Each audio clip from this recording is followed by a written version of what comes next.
The Cebu Provincial Health Office (PHO) got the biggest chunk for this year's budget with a total of 1.48 billion pesos allocated for the improvement of the district and provincial hospitals and for public health programs. Cebu Governor Hilario P. Davide III's top priority programs include health services, which is aimed at developing an inclusive and focused district health system to ensure efficient access and effective services to every Cebuano, especially the poor. Late last year, Davide signed the province's amended revenue ordinance that will provide free hospital services to all Cebuanos in capital-owned medical facilities. These services are available for patients confined at outpatient department, dental, emergency room, laboratory, delivery, and operating rooms and wards. The Cebu Provincial Board unanimously approved the province's 4.692 billion pesos annual budget for 2019 during the regular session in December last year. Provincial Budget Officer Danny Rodas in an interview said that most of the funds for this year will be taken from the province's Internal Revenue Allotment or IRA, which has been increasing every year because of its consistent economic growth. The yearly allocation of funds include development for disaster risk reduction and management programs, hospital operations, and for the operation of the Cebu South Bus Terminal. The budget also included appropriations for the fourth tranche of salary increase, productivity enhancement incentive, and mid-year and year-end bonuses for employees. This year's budget is higher by at least 4% compared to 2018, which is 4.5 billion pesos. Police and military officials in Central Visayas assured Cebu Governor Hilario P. Davide III on Wednesday, January 9, that Cebu remains safe following the travel advisory of the United Kingdom warning its citizens from traveling to Mindanao and parts of southern Cebu. Davide last week also assured local residents and tourists that there are no threats monitored in southern Cebu. The governor, however, urged Cebuanos to remain vigilant and called on LGUs to expand intelligence work by tapping barangay personnel and the communities. In a briefing, Chief Inspector Florendo Fajardo of the Provincial Police Operations Plans Branch said that the security measures are in place to keep not only southern Cebu but the entire province safe for tourists. Fajardo added that they are not discounting the possibilities of threats and that they are beefing up security measures, especially with the number of tourist influx during Sinulog. Colonel Noel Baluyan of the Armed Forces of the Philippines Task Force Cebu also shared the same assessment with the police, saying soldiers have been deployed across the province to beef up security. The security briefing was attended by Joselito Boboy Costas, head of the Provincial Tourism Office, Baltasar Tribunalo Jr., head of the Provincial Disaster Risk Reduction and Management Office, as well as representatives from various municipalities of southern Cebu.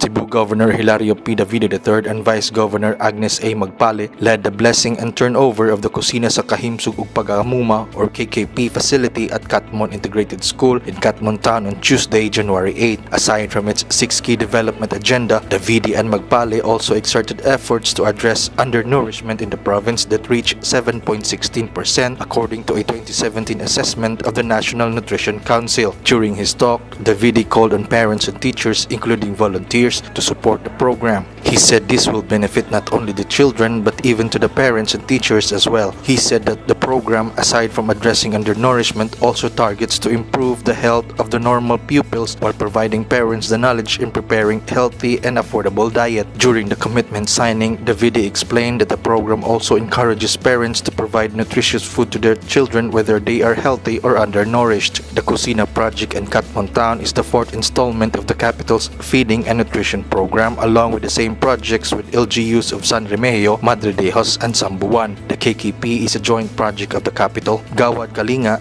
Department of Education, Department of Social Welfare and Development, and the Municipality of Catmon. It aims to end hunger and malnutrition among children. atong hatagan o saktong pagkaon mga bata. So ang ginikanan for responsibilidad din nato kini kaon o mga sakto, mga healthy o nutritious foods para sa atong mga bata. Magpale, for her part, said the Kusina program can now give fresh nourishment to at least 2,400 pupils through the support of its partners and the increasing fund for the project. It will provide 90 days feeding session for non-malnourished children while 120 days for extremely malnourished kid, Magpale said.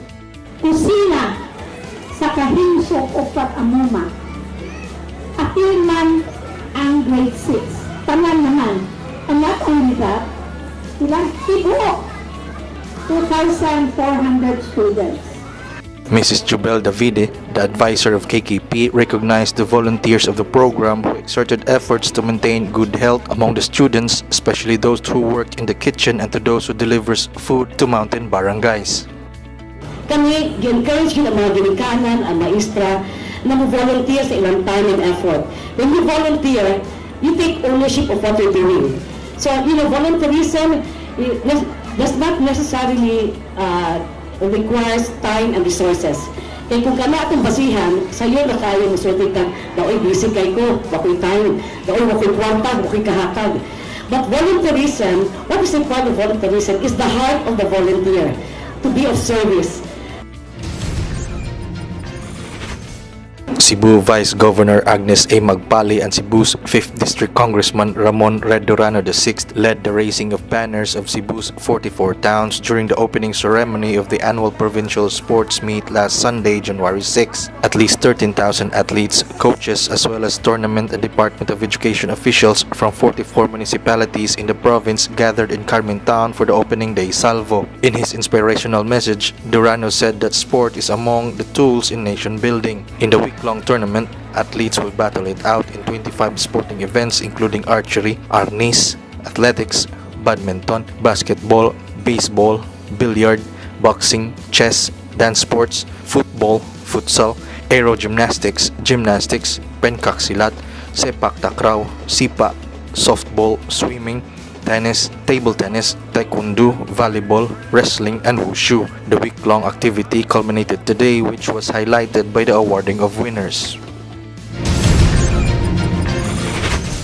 Cebu Provincial Sports Commission CPSC Executive Director Ramil Abing said the Cebu sports community is geared towards setting a world record for most number of players for the Chooks to Go 3x3 SBP basketball tournament set this weekend, January 12 and 13 at the Sisters of Mary Schoolboys Town and Girls Town in Minglanilla Town, Cebu. The CPSC is among the organizers of the tournament that aims to discover new talents in sports, with Cebu Governor Hilario P. Davide III's all-out support for the Commission's grassroots sports program throughout the province. Samahang Basketball ng Pilipinas or SBP Region 7 Director Rico Navarro said he is optimistic that Cebu could make its mark in the history of 3x3 basketball with the hosting of the Queen City of the South for this two-day tournament. He said the results of the competition will be validated by the International Basketball Federation or FIBA in Switzerland. But even if they can't break a world record, at least they are giving kids an opportunity to showcase their talents.